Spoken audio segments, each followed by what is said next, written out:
Assalamualaikum warahmatullahi wabarakatuh. Teman-teman sekalian, sahabat-sahabat sekalian yang saya banggakan dimanapun Anda berada. Video ini amat menarik sekali dan mohon agar supaya disimak sampai akhir ya, disimak sampai akhir biar tidak gagal paham. Jadi ya, Kiai Imad ya memaparkan ya, lagi-lagi Kiai Imad memaparkan atau mengemukakan temuan terbarunya. Akankah Habib Taufik ya menerima temuan ini? Ya, ini menarik ya untuk kita dengarkan, untuk kita saksikan sampai akhir. Oke, biar tidak terlalu bertele-tele, biar tidak panjang lebar seperti biasa. Ya, seperti biasa sebelum kita putarkan videonya, sebelum kita simak videonya, ya alangkah baiknya seperti biasa kita intro terlebih dahulu. Oke.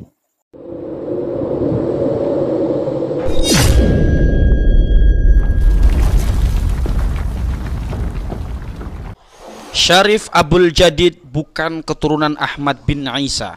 Tulisan terbaru dari Kiai Haji Imaduddin Osman Al-Bantani.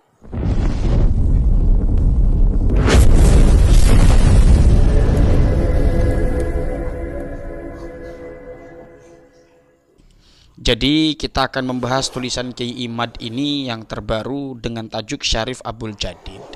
Yang ini kerap dibahas dalam diskursus nasab bahwa beliau Syarif Abdul Jadid itu bukan keturunan Ahmad bin Isa. Ya.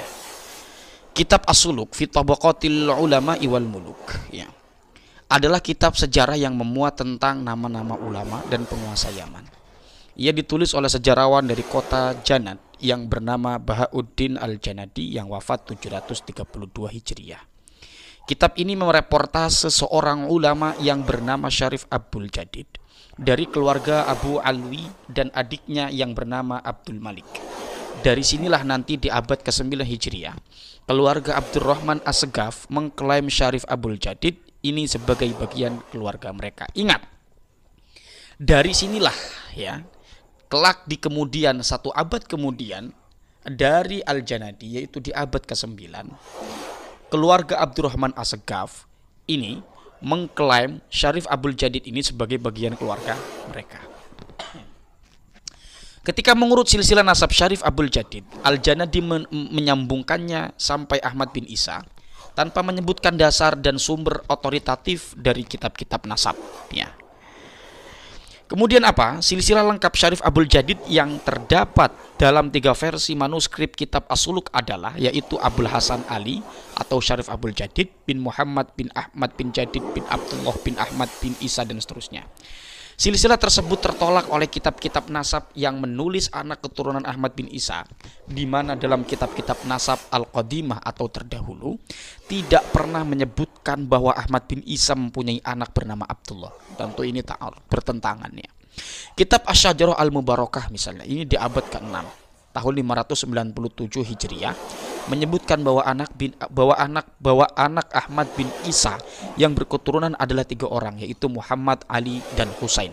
Tidak ada nama Ahmad bernama Abdullah. Bertentangan toh antara yang direportase oleh Al-Janadi dengan kitab Asy-Syajarah Al-Mubarakah. Para ahli nasab menetapkan bahwa kitab kitab sejarah seperti kitab As-Suluk ini tidak bisa dijadikan tools atau alat untuk mengisbat nasab, apalagi kitab sejarah itu bertentangan dengan kitab-kitab nasab.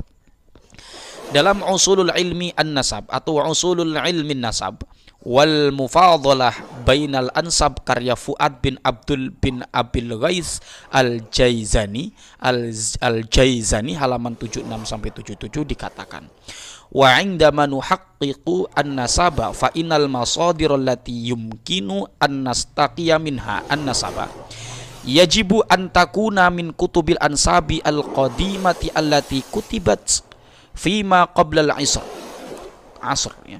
Al-hadis ya, sebelum abad inilah begitu, abad modern. Haitsu kana nasu aqraba ila ma'rifati usulihim ya. Jadi di situ ada terjemahannya. Maka dari pengertian ini teman-teman, kita bisa melihat bahwa sumber-sumber yang memungkinkan bagi seorang muhakkik yang mengambil darinya dari sumber-sumber itu, maka ia mesti atau wajib berupa kitab-kitab nasab yang terdahulu yang tertulis sebelum masa modern, sebelum masa ini, yaitu ketika orang lebih dekat mengetahui keturunan mereka.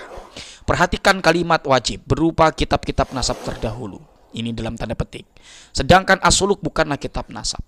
Maka kesimpulannya atau konklusinya, maka nasab as-suluk atau kitab as-suluk tidak memenuhi syarat para ahli nasab untuk menetapkan nasab. Jadi silogismenya ini yang Kiai Imad tawarkan sudah bisa dipahami. Ya. Syekh An-Nasabah Khalil bin Ibrahim dalam kitabnya Muqaddimat Al-Muqaddimat fi Ilmi Al-Ansab berkata, la yu'khadhu hadzal ilmu illa min masadirihi wa muraja'ihi al-mu'tamidati. Ya, itu ada terjemahannya teman-teman, silakan untuk kemudian dibaca ya.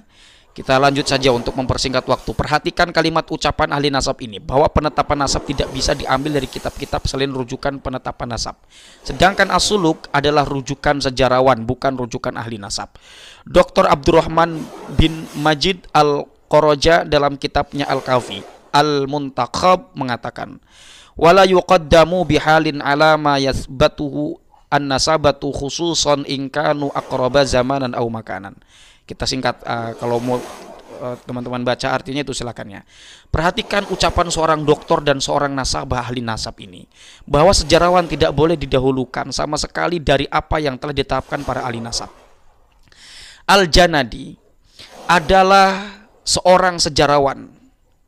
Ia mencatat nama Abdullah sebagai anak Ahmad bertentangan dengan apa yang telah ditetapkan ahli nasab abad sebelumnya. Maka apa yang telah ditulis Al-Janadi itu sama sekali tidak bermakna apa-apa dalam penetapan nasab. Apalagi kebiasaan para sejarawan tentang pengakuan nasab itu hanya menulis informasi yang ia terima tanpa memverifikasinya.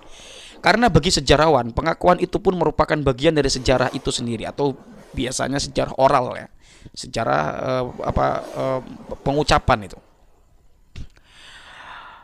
Mengenai benar atau tidaknya pengakuan nasab itu hal lain yang akan dibuktikan kebenaran dan kedustaan oleh ahli nasab. Dalam kitab Al-Ibar karya Ibnu Khaldun dikatakan, wa katsirun ma waqa'a lil mu'arrikhina wal mufassirina wa immatin naqli minal mughaliti fil hikayati wal waqa'i la li'i'timadihim fiha ala mujarridin naqli ghassan aw saminan walam ya'ruduha ala usuliha wala qasuha bi ashbahiha wala sabaruha bi mi'yaril hikmati wal wuqufi ala taba'i'il kainati wa tahkimin nadhari wal basirati fil akhbari fadallu 'anil haqqi wa tahu fi baida'il wahmi wal ghalat. Itu ada terjemahnya, silakan kemudian untuk dibaca ya. Jadi intinya para sejarawan itu kadang-kadang ya malas memverifikasi, tidak mempertimbangkan apakah ini sumber kemudian memenuhi standar atau tidak begitu ya. Jadi kitab-kitab selain kitab nasab semacam kitab sejarah, tabaqat, sanad, tasawuf semacam as-suluk, al-athoya, al-iqdul fakhir, tuhfatuz zaman, kemudian al-jauharus syafaf, al-burqat dan sebagainya tidak dapat digunakan sebagai pengisbatan nasab. Kitab semacam itu bisa untuk menguji apakah nama-nama dalam objek kajian itu merupakan sosok historis atau tidak, tetapi tidak bisa digunakan untuk mengisbat nasab. Pengisbatan nasab hanya bisa dilakukan oleh kitab nasab yang ditulis memang untuk mengisbat nasab semacam kitab Asy-Syajarah Al-Mubarakah. Kitab nasab pertama yang mengisbat Syarif Abdul Jadid adalah kitab An-Nafhah Al-Anbariyah tahun 880 Hijriah. Tetapi sayang kitab itu bertentangan dengan kitab-kitab nasab sebelumnya. Menurut para ahli nasab, sebuah kitab nasab bisa dijadikan tools atau alat untuk mengisbat nasab hanya jika isinya tidak bertentangan dengan kitab nasab sebelumnya. Sedangkan kitab An-Nafhah ini atau An-Nafhah Al-Anbariyah ini bertentangan dengan kitab nasab sebelumnya yang menyatakan bahwa Ahmad bin Isa hanya mempunyai keturunan dari tiga anak, yaitu Muhammad, Ali, dan Husain. Tidak ada nama Abdullah atau Ubaidillah seperti yang disebut oleh An-Nafhah.